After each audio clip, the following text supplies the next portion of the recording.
Hi, this is Tim the Watch Explorer. Welcome to my sharing of end-user perspectives from our hobbies in watches.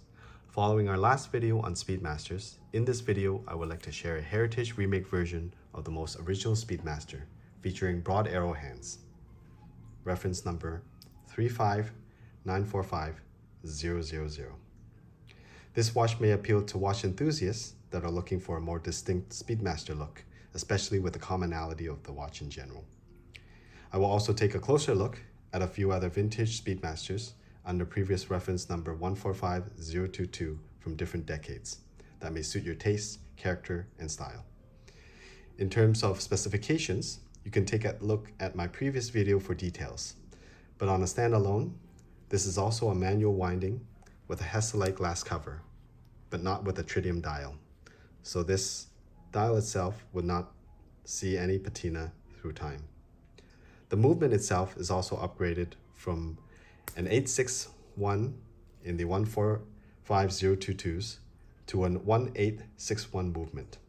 While the dimensions are essentially the same, you will also notice that the links on the bracelet have become a solid steel versus the hollow in the previous vintage styles, whereas the clasp itself has also been upgraded into a newer and more sturdier design.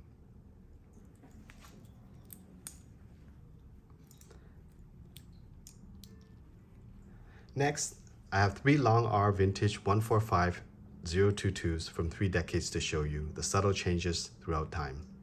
By long R, we are actually referring to the R at the end of Speedmaster, which is actually extended out to a bit longer than average Speedmaster logos.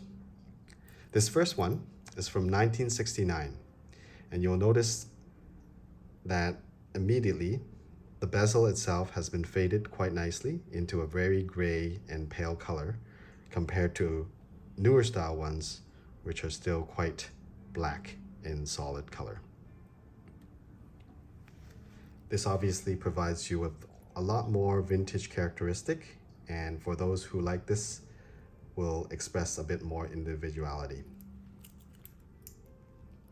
The second one is from 1991, and the cream patina markers itself and the clean dial with a soft gray hue makes it an ideal partner for all types of straps and different types of occasions. As you can see, this goes quite well with vintage leather and also NATO, as well as other more louder and more unconventional straps as well. With a lug of 20 millimeters, it is quite easy to change and find abundance in different types of styles. Finally, the third one here is a slightly newer version from the 1998, featuring a step dial that adds in a different level of sophistication, which goes particularly well with black and dark attire. And if I match this next to a different dial, or the non-step dial, you will notice that the 3 chronometer readings are shown in a much more depth and is quite different if you look closely. Well, hope you enjoyed this edition of Tim the Watch Explorer, and hopefully this will provide you a more hands-on comparison of the vintage Speedmasters out there. This concludes our video, and as always, your comments and suggestions are welcome to help us improve in our learning process. And don't forget to click the like, subscribe, and notification bell to keep up to date with our sharing. Remember to share with fellow enthusiasts, as your support is our motivation. Thank you.